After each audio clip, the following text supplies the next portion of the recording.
Social media पर परिवारवाद पर पोस्ट करने के बाद रोहिणी आचार्य ने पोस्ट डिलीट कर दिया है। उनके पोस्ट से सियासी गलियारों में हलचल पैदा कर दी थी। उन्होंने किन कारणों से पोस्ट डिलीट किया है ये पता नहीं चल पाया है, लेकिन लालू की बेटी रोहिणी आचार्य ने सोशल मीडिया एक्स पर आज सुबह पोस्ट किया था। रोहिणी ने शायराना अंदाज में लिखा था कि समाजवादी पुरोधा होने का करता वही दावा है, हवाओं की तरह बदलती जिनकी विचारधारा है। उन्होंने आगे लिखा, खींच जताए क्या होगा जब हुआ न अपना कोई योग्य, विधि का विधान कौन टाले जब खुद ही नियत में हो खोट। बता दें आपको कि बुधवार को सीएम नीतीश ने कर्पूरी जयंती कार्यक्रम में परिवारवाद पर बयान दिया था, जिसे जोड़कर रोहिणी आचार्य का यह पोस्ट देखा जा रहा था।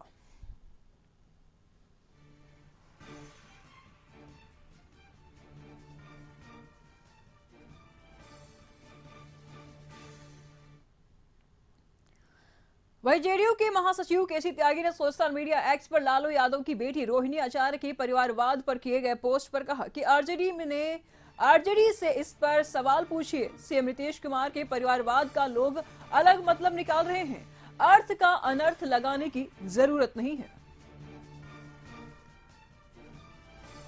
परिवारवाद को लेकर के जो समाजवादी आंदोलन के संस्थापक हैं आचार्य नैनदेव, डॉक्टर राम मनोहर लोहिया और जयप्रकाश नारायण, और बाद में कर्पूरी ठाकुर डायनेस्टिक सक्सेशन का अपने अपने समय पर सब विरोध कर चुके हैं, और उसी का जिक्र माननीय मुख्यमंत्री जी ने कल की बैठक में किया था। इसके न तो अनर्थ निकाले जाने चाहिए और न किसी को संबोधित है। तो फिर ये इस तरह का ट्वीट के क्या मतलब है, किसकी तरफ इशारा किया जा रहा है? आरजेडी की तरफ से उनकी बेटी है लालू से पूछें तो बेहतर होगा। इस तरीके से ट्वीट से बचना चाहिए। मैं इस तरह की कोई सलाह नहीं देना चाहता। लालू यादव की बेटी रोहिणी आचार्य के पोस्ट पर आरजेडी के मुख्य प्रवक्ता शक्ति सिंह यादव ने बयान देते हुए कहा कि किसी को भी व्यक्तिगत लिखने की आजादी है, लेकिन कुछ लोग बेवजह मामले को अलग एंगल देने में लगे हुए हैं। उनका पोस्ट कोई दल का मामला नहीं है, बल्कि देश के सभी समाजवादी के एक होकर लड़ने के संदर्भ में है।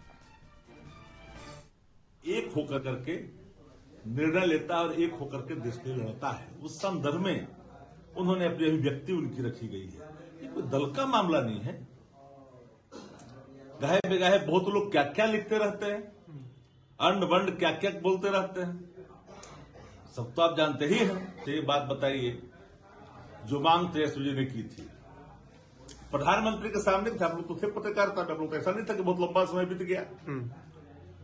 और उन्होंने कहा कि भारत रत्न की गरिमा बढ़ जाएगी अगर जननायक कर्पूरी ठाकुर जी को भारत रत्न मिलती है।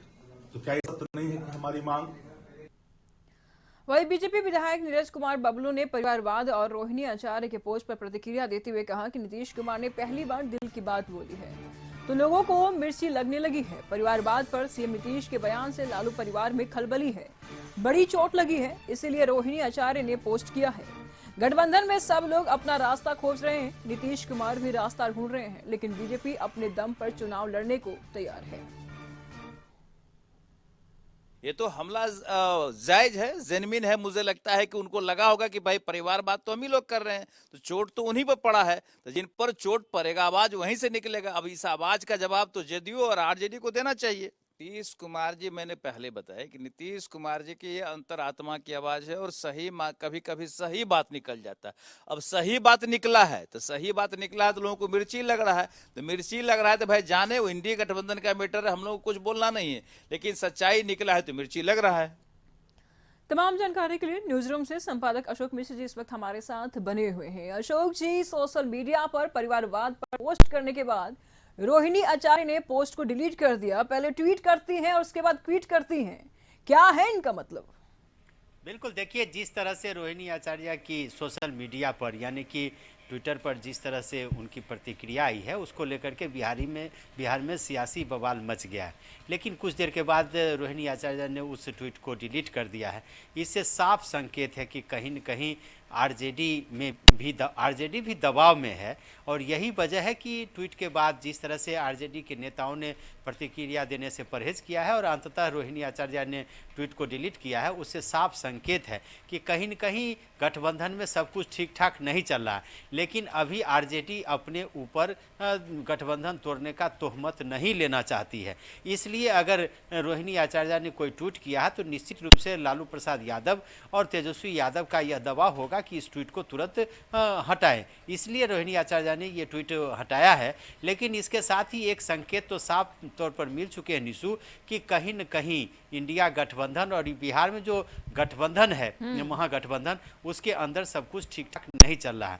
कल नीतीश कुमार ने जो परिवारवाद पर हमला किया था तो उसमें नीतीश कुमार ने किसी का नाम नहीं लिया था और नीतीश कुमार ने कहा था कि हम कर्पूरी ठाकुर जी के की राह पर चल रहे हैं, हम उनके अनुयायी हैं, तो हमने भी परिवारवाद का सहारा नहीं लिया है, यानी कि अपने परिवार के किसी सदस्यों को राजनीति में नहीं लाया है। इस पर नीतीश कुमार ने किसी का नाम नहीं लिया और बिहार में जहां तक परिवारवाद की बात है तो सिर्फ राजद सुप्रीमो लालू प्रसाद यादव के ही परिवार के लोग राजनीति में नहीं है। कई दल के नेता, बड़े नेताओं का की भी अगर बात करें तो उनके भी परिवार के लोग अभी राजनीति में हैं। अकेला आरजेडी ही एक पार्टी नहीं है जिसमें परिवारवाद की स्थिति देखने को मिल रही है, तो फिर आरजेडी ने इसको क्यों अपने ऊपर ले लिया? सवाल तो ये भी उठ रहा है ना अशोक जी। बिल्कुल बिल्कुल, रामविलास पासवान की पार्टी है, जीतन राम मांझी की पार्टी को देख लीजिए आप, उनके बेटे सांसद हैं रामविलास जी के, उनके भतीजे सांसद हैं, वो भी हैं। आप जीतन राम मांझी को ले लीजिए, जीतन राम मांझी खुद राजनीति में है, उनके बेटे संतोष राजनीति में हैं, उनकी समधिन विधायक है, तो संतोष मांझी विधायक भी हैं, पार्टी के राष्ट्रीय अध्यक्ष भी हैं, जीतन राम मांझी खुद संरक्षक हैं। तो इसके अलावे आप ले लीजिए बीजेपी के नेताओं को ही अगर आप लीजिएगा, सीपी ठाकुर है, उनके बेटे विवेक ठाकुर राज्यसभा के सदस्य हैं। आप देखिए आर.के. सिन्हा हैं, उनके बेटे ऋतुराज सिन्हा हैं, वो बीजेपी के नेता हैं। तो कई चेहरे ऐसे हैं, कई बड़े नेता ऐसे हैं जिनके परिवार के लोग बिहार की राजनीति में हैं। लेकिन नीतीश कुमार ने कोई नाम नहीं लिया था, लेकिन इसके बावजूद भी जिस तरह से रोहिणी आचार्य की प्रतिक्रिया आई, यह कहीं न कहीं एक झटका था गठबंधन के लिए और यही वजह है कि अंततः आरजेडी को लगा, राजद सुप्रीमो लालू प्रसाद यादव और तेजस्वी प्रसाद यादव को लगा कि कहीं न कहीं यह जो रोहिणी का ट्वीट है ये गठबंधन के लिए नुकसानदेह साबित होगा और इसलिए लगता है कि उनके दबाव में ये हटाया गया है। हालांकि राजद के कोई नेता इस पर कुछ अभी बोलने से परहेज कर रहे हैं, जदयू ने भी अभी कुछ नहीं कहा। आपने दिखाया है कि किस तरह से केसी त्यागी ने कहा है कि यह इस मामले में आप आरजेडी वालों से ही पूछिए कि इस ट्वीट के क्या मायने हैं। लेकिन इतना जरूर कह सकते हैं कि अगर ट्वीट हटा करके आरजेडी ने, राजद सुप्रीमो लालू प्रसाद यादव ने गठबंधन को टूटने से बचाने की कोशिश की है, उसका प्रयास किया है, तो अब आने वाले समय में दिखेगा कि यह प्रयास कितना कामयाब होगा, कारगर होगा। लेकिन फिलहाल कह सकते हैं अशोक, मुख्यमंत्री नीतीश कुमार ने भी तो किसी का नाम नहीं लिया था जब परिवारवाद पर उन्होंने टिप्पणी की। वो तो उन्होंने यही बोला कि मैं इनकी कर्पूरी जी की मैं अनुयायी हूँ, उनके रास्ते पर मैं चल रहा हूँ। लेकिन यहाँ पर रोहिणी आचार्य ने कहा किसी का नाम लिया? एक तो व्यक्तिगत इन्होंने पोस्ट किया है और ऐसे में ये तो इनको राइट है कि हाँ ये व्यक्तिगत पोस्ट कर सकती हैं, तो इसमें इतनी हलचल क्यों? लेकिन रोहिणी आचार्य की बातों को जब आप देखिएगा तो वो कहीं न कहीं इशारों में मुख्यमंत्री नीतीश कुमार पर ही हमला किया है। आप ये समझ लीजिए कि कई बातें उसने जो लिखी हैं रोहिणी ने, उसमें कहीं न कहीं ये संकेत मिलता है कि उन्होंने नीतीश कुमार पर सीधा हमला किया है। हालांकि त्यागी भी कुछ कह रहे हैं, उनका बयान सामने आया, पहले उनको सुन लेते हैं, उसके बाद इस पर आते हैं। और हम चाहते हैं कि सारे काम बंद करके सबसे पहले सीटों का बंटवारा होना चाहिए और जॉइंट कैंपेन होना चाहिए, जिसकी देरी की वजह से टीएमसी और आम आदमी पार्टी में काफी दुविधा की स्थिति है। जेडीयू बड़ी पार्टी है, बार बार कह रही है, तो फिर इस पे देरी क्यों हो रही है? कहाँ पेच कहाँ फंसा है? बेहतर हो कि ये सवाल आप कांग्रेस पार्टी से पूछें, जो सारे चुनाव के और गठबंधन के प्रबंधन के कार्य में लगी हुई है। इसी कारण से देखिए कि अब टीएमसी अलग, केजरीवाल ऐसे इंडिया गठबंधन कैसे लड़ पाएगा? बीजेपी तैयारी कर रही है राम मंदिर को लेकर। ये चिंताएं भी हम व्यक्त कर चुके हैं कि भाजपा का जिस तरह का प्रबंधन है, जिस तरह की तैयारी है, उसके मुकाबले में हम शायद पिछड़ रहे हैं। ठीक है, केसी त्यागी चिंता जाहिर कर रहे हैं अशोक जी कि जल्दी से जल्दी महागठबंधन में सीट शेयरिंग पर बात हो जानी चाहिए, क्योंकि बीजेपी तो काफी एक्शन मोड में नजर आ रही है। जिस प्रकार से अभी राम मंदिर का उद्घाटन, उसके बाद कर्पूरी जी को भारत रत्न देने की बातें, तो वो तो पूरी तरीके से एक्शन मोड में है। केसी त्यागी जी चिंता जाहिर कर रहे हैं, क्या बोलेंगे आप?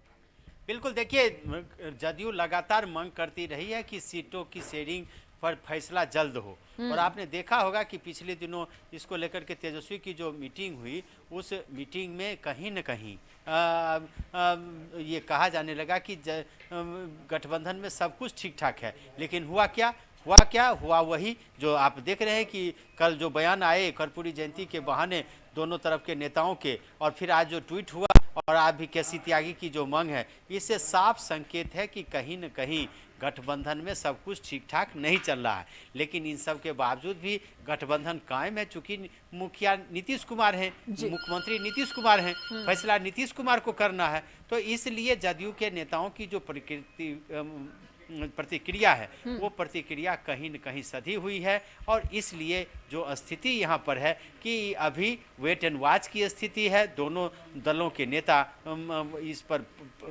कुछ भी बोलने से भले परहेज कर रहे हों, लेकिन इतना जरूर कह सकते हैं कि कहीं न कहीं इसका संदेश साफ है कि आरजेडी ने जो ट्वीट रोहिणी आचार्य ने की है, उसको हटवा करके इस लड़ाई को, यानी कि जो ये मतभेद है, उस मतभेद को दूर करने की कोशिश की है। और राजनीति में ये होता है निशु, अपने कार्यकर्ताओं का मनोबल बनाए रखने के लिए, अपने कार्यकर्ताओं को एकजुट करने के लिए, अपने गठबंधन के साथियों पर दबाव बनाने के लिए इस तरह की बातें होती हैं, ये कोई बड़ी बात नहीं है। लेकिन लालू प्रसाद यादव की बेटी ने ये ट्वीट किया है, आप तो ये बड़ी बात थी, और लग रहा था कि कहीं न कहीं इसमें राजा सुप्रीमो लालू प्रसाद यादव और तेजस्वी का भी समर्थन प्राप्त होगा, आशीर्वाद प्राप्त होगा। लेकिन यह ट्वीट हटा देने से ये साफ तौर पर ये संकेत मिला है कि लालू प्रसाद यादव और तेजस्वी यादव भी इस ट्वीट से खुश नहीं थे। जी।